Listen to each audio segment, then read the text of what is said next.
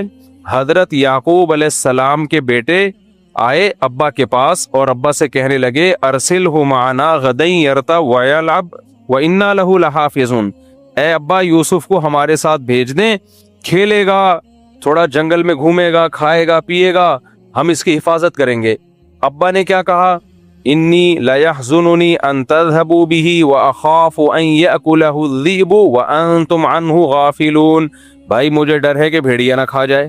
تو کہنے لگے ابا یہ بھیڑیا اگر اس کو ہماری موجودگی میں کھا جائے, وَنَحْنُ عُصْبَةٌ, ہم اتنے مضبوط بھائی, لمبے تڑنگے جوان, ہمارے ہوتے ہوئے ہمارے چھوٹے بھائی کو بھیڑیا کھا جائے. یعنی وہ ابا پہ ہی اعتراض کرنے لگے, ابا آپ کیسی باتیں کر رہے ہو, ہم کس بات کے بھائی ہو گئے پھر. حالانکہ ان کا پورا پروگرام تھا بھیڑیے کو کھلوانے کا, کنویں میں ڈالنے کا. تو اس لیے ڈرامے باز آدمی کے اسٹائل پہ کبھی بھی بولو مت جایا کرو. وہ پیسہ لیتے ہوئے یہی کہیں گے, آپ کہو گے بھائی نقصان ہو گیا تو کیا ہوگا, وہ کہیں گے نقصان, یار تو پاگل سمجھ رہے ہیں ہم کو, یار ہم جدی پشتی بزنس کرتے آ رہے ہیں, ہم اس لیے تیرا پیسہ لے رہے ہیں کہ لاس کریں گے, نقصان کریں گے. ابے کیا باتیں کر رہا ہے, لگتا ہے مفتی طارق مسعود کے بیان سنتا ہے تو بھی. ابے مفتی صاحب سے بولو شادیوں پہ بات کیا کریں, کاروباری باتیں مت کیا کریں. تو مفتی صاحب سے بولو بھائی یہ باتیں کی ٹاپک مفتی صاحب کا نہیں ہے, جیسے قاری خلیل نے بول دیا تھا نا کہ مفتی صاحب سے بولو آپ صرف شادیوں پہ بیان کیا کریں. اس کے بعد سے میں نے قاری خلیل پہ بھی جب سے بیان کرنا شروع کر دیا, قاری خلیل پہ, تو اس کے بعد سے قاری صاحب کیا ہو گئے, خاموش ہو گئے. تو قاری خلیل صاحب نے جو علمی غلطیاں کی ہیں نا, گڑبڑے کی ہیں مسائل بیان کرنے میں, قرآن و حدیث کا لیول لگا کے, وہ مفتی رشید احمد خورشید صاحب نہیں گئے تھے اس دفعہ رمضان میں, قاری خلیل صاحب کے سامنے بیٹھے تھے, تو قاری خلیل صاحب نے ٹاپک ہی الحمدللہ چھوڑ دیے وہ. تو خیر, تو میں یہ کر رہا تھا, تو میں نے اس سے بولا, میں نے کہا بھائی دیکھو یوسف علیہ السلام کے بیٹوں نے کیا کہا تھا, نحن عصبہ, ہم ہمارے ہوتے ہوئے بھیڑیا کھا جائے بھائی کو. پھر شام کو کیسے آئے کہ بھیڑی نے کھا لیا, اور جھوٹی قمیض بھی لے کر آئے, یعنی قمیض پہ جھوٹا خون لگا کے کہ بھیڑیا نے کھا لیا. اور پھر کہنے لگے وما انت بمؤمن لنا, ابا ہم قسمیں اٹھا کے بھی سچ بولے نا, ہمیں پتا ہے آپ نے ماننا پھر بھی نہیں ہے. ولو کننا صادقین, ہم کتنے ہی سچے کیوں نہ ہو, ابا آپ نے ماننا پھر بھی نہیں ہے. تو بھائی جس نے کچھ کرنا ہوتا ہے وہ جھوٹ بھی بولتا ہے, وہ جھوٹی قسمیں بھی اٹھاتا ہے. اس لیے شریعت میں حکم یہ ہے کہ دلیل سے بات کرو, جذبات سے متاثر کرنے کی کوشش مت کرو. جذبات جب اچھے ہوتے ہیں جب پہلے دلیل سے ایک بات ثابت ہو جائے, اس کے بعد پھر اس میں جذبات کا تڑکا لگاؤ. دلیل سے ثابت نہیں ہو رہا, جذبات سے ثابت کرنے کی کوشش کرو گے تو بیوقوف لوگ متاثر ہوتے ہیں اس سے, عقل مند لوگ اس سے کبھی بھی متاثر نہیں ہوتے, اور کبھی بھی ہونا بھی نہیں چاہیے. میں بار بار ایک بات بیان کرتا ہوں, جھگڑے جب آپ کے پاس آتے ہیں, کوئی یک طرفہ بیان سنی, میڈیا پہ کوئی بات سن لی, بالکل فوراً متاثر مت ہو. دیکھو بھائی تمہارے پاس اس کی دلیل کیا ہے. رونا پیٹنا, چیخ چیخ کے اپنے ظلم کی داستانیں بیان کرنا, اس سے آپ کا مظلوم ہونا کبھی بھی ثابت نہیں ہوتا. ہو سکتا ہے آپ خود ظلم کر کے رو رہے ہو. یوسف علیہ السلام کے بھائیوں نے اپنے بھائی کو کنویں میں ڈالا اور روتے ہوئے آئے, حالانکہ خود ڈال کے آئے, تو رونا تو ان کو چاہیے تھا یوسف علیہ السلام کو کہ میرے ساتھ کیا ہو رہا ہے. اور رو کون رہا تھا, یہ رو رہے ہیں. میاں بیوی کے جھگڑوں میں تو بہت زیادہ ہوتا ہی ہے, جو ظالم ہوتا ہے وہ مظلوم ہوتا ہے, وہ رو نہیں رہا ہوتا, ظالم الٹا رو رہا ہوتا ہے. میں ایک دفعہ تھانے میں تھا, کسی کام سے بہت پہلے جانا ہوا, تو ایک آدمی کے خون ہم خون, کپڑوں پہ خون, یہاں بھی خون, یہاں بھی خون, FIR کٹانے آیا ہوا, مجھے بندوں نے مارا ہے. پولیس والے نے کہا نالائق آدمی نے خود پیٹا ہوگا, کوٹا ہوگا پکڑ کے, خود مارتے ہیں اور پھر اپنے بلیڈ کے نشان سے نا زخم لگا کے آ جاتے ہیں, یا خون وون لگا کے آ جاتے ہیں کہ دیکھو ہمیں فلاں نے مارا ہے. تو میں نے ان صاحب سے کہا, میں نے کہا بھائی دیکھو مسئلہ یہ ہے کہ وہ جو تمہیں کہہ رہے ہیں نا لاس بالکل بھی نہیں ہوگا, اتنے پیسے مجھے دے دو, تو مجھے اس کا اسٹائل بتا رہا ہے کہ 100% لاس ہی لاس ہوگا. کیونکہ شریف آدمی ہوتا, کہتا بھائی میں بزنس کے لیے پیسہ لے رہا ہوں, کوشش کروں گا کہ لاس نہ ہو, لیکن قدرت سے کوئی بھی لڑ نہیں سکتا. یہ کہتا تو اس کا مطلب ہے شاید لاس تو پھر بھی کرنا ہی تھا اس نے, لیکن شاید لاس نہ ہوتا.